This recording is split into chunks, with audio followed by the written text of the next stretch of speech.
Greetings, booktubers. Welcome back to Grammaticus Books.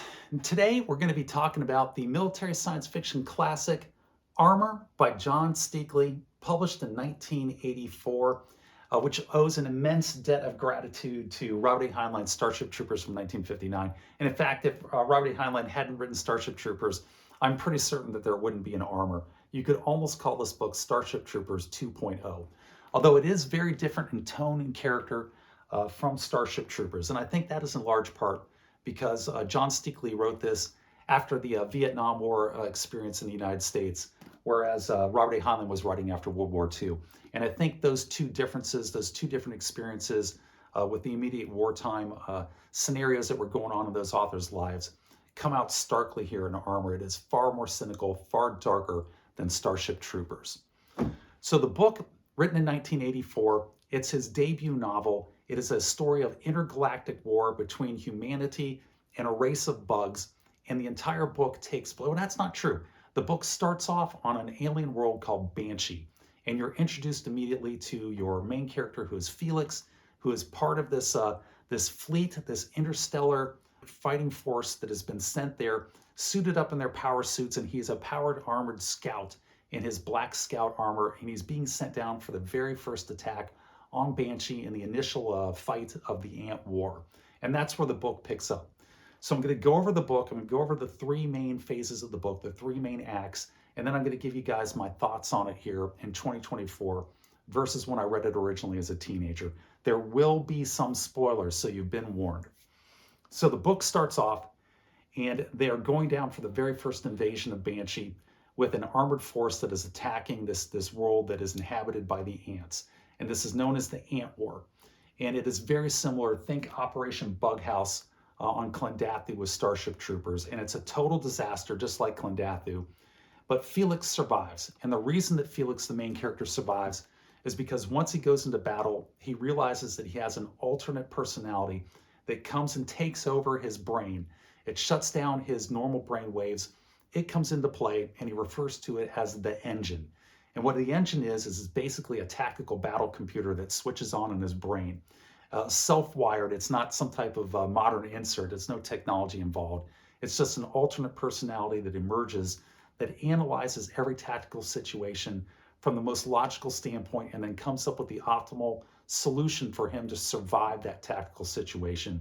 And this lets him live in battle after battle, drop after drop, on this hostile alien planet of Banshee, where virtually everyone that goes down is being killed and slaughtered left and right. And they're being slaughtered left and right, particularly in this Act 1 that you start off here in the book, because Fleet, the people, the commanding officers who are running the battle, the Ant War on Banshee, are completely incompetent. They're incompetent. They have a complete lack of ability to learn from their mistakes. And worst of all, they are uncaring. And they take Felix, who just keeps surviving these absolute massacres, and they just put him right back into his armor, and they keep sending him right back down onto Banshee for more combat drops. And it's a lot of this book in the first chapter, and particularly in the third act, the third chapter, are about what this is doing psychologically and emotionally to Felix when he has to go back down and watches all of his comrades being killed while he continues to survive due to his ability to call up the engine. And so that is Act 1, is introducing you to Felix, the main character, and the battle armor and the tactics and the complete incompetence of Fleet. And then that leads into Act 2.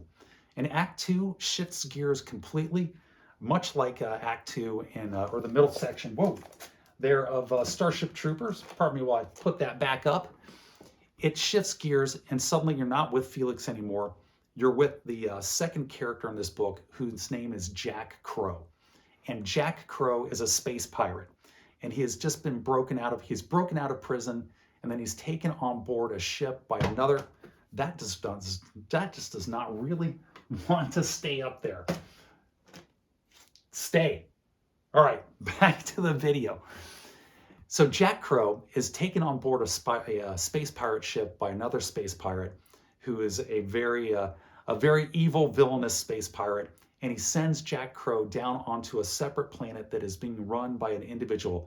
One individual went out, an immensely wealthy individual, and buys this planet. And he wants Jack Crow to go down into a fleet facility on this planet and disable the planet's defenses so that he can get more fuel for his spaceship. And he sends Jack Crow down there to work his way as an insider into this fleet facility, to ingratiate himself and then betray the fleet facility. And in order to get entrance to this fleet facility that is run by a statistical historian, a scientist who specializes in statistical history. Yes, if you're thinking Harry Seldon from Isaac Asimov's Foundation, you would be correct. He's known as Hollister Ware. He gives him a suit of scout battle armor to take with him to entice Hollister Ware to take him into the facility. And that is exactly what happens. And then you get about 160 pages approximately of Jack Crow working inside of this space facility, this research facility of the fleet, in order to try to betray it. And Jack Crow is a very unlikable character. He develops a romantic relationship with another scientist in the facility. She is an unlikable character. The entire 160 pages of this middle section, this middle act, it is virtually pointless. I'll be completely honest with you. It almost could have been excised from the book entirely. It certainly could have been cut down by at least 100 pages, if not more. And it is sort of the low point of the book. But at the end of Act 2, Jack Crow and the scientist Hollister Ware, aka Holly, have figured out how to access the memory banks of this suit of scout armor. And they are now both going into the suit of scout armor through neural hookups, neural network linkups, and experiencing the last days of the owner of the suit, who, surprise, surprise, is none other than Felix from Act 1. And then that leads you into Act 3, the final act of the book, which is Jack Crow and Hollister living out through this battle suit the final days of Felix upon the planet Banshee, and the final days and the final battles of the Ant War. And then at the very end of Act 3, it reverts back to the planet there that Jack Crow has been placed on to try to sabotage this facility. And then you have an act of betrayal. And at this point, Jack Crow does have somewhat of a redemption for his character. Not a huge one, in my opinion, but he does somewhat redeem himself. And you have this final battle and a sort of a mystery reveal that happens in the final act, in Act 3 of the book. And then the book concludes. So that is, in a nutshell, the 3 chapters, the 3 phases of Armor by John Steakley. What did I think of it? The writing is decent. John Steakley can write a decent book. And when he's writing about the action of the book, particularly these waves and waves of ants attacking these powered armored suits, these troopers in these super armored suits, it's when he's at his best. He portrays the action great. He portrays the hopelessness, the fear, and the courage of the troops that are fighting against these ants. He does a superb job with it. He gets in the cynicism of war, this complete ineptness and uncaring of a high command that just keeps sacrificing these troops over and over, and the psychological damage that does to these troops and to Felix in particular.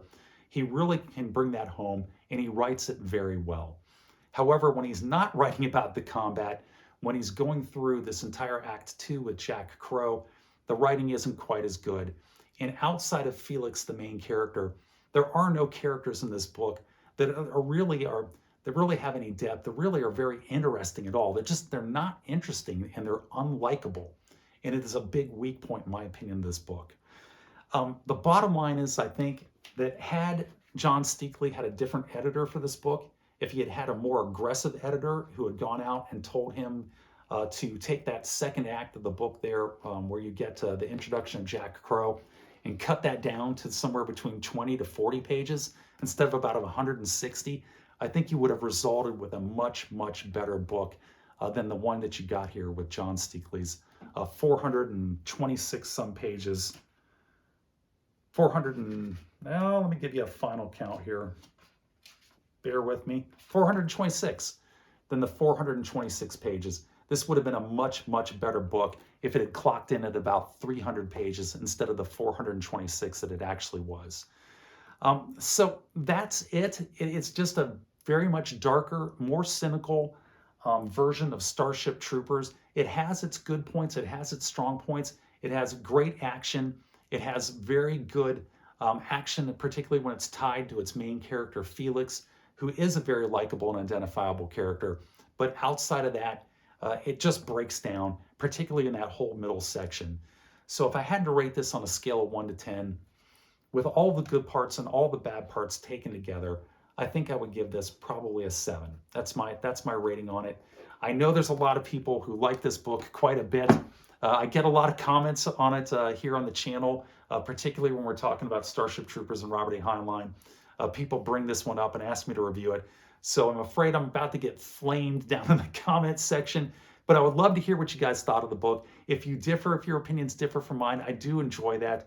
I always like to hear your thoughts on it, so put them down in the comments section. I do read and try to respond to all the comments. But that's my take on Armor by John Steakley. I give it a 7 out of 10. With that, I'm going to say take care, be safe, and I'll catch you guys next time.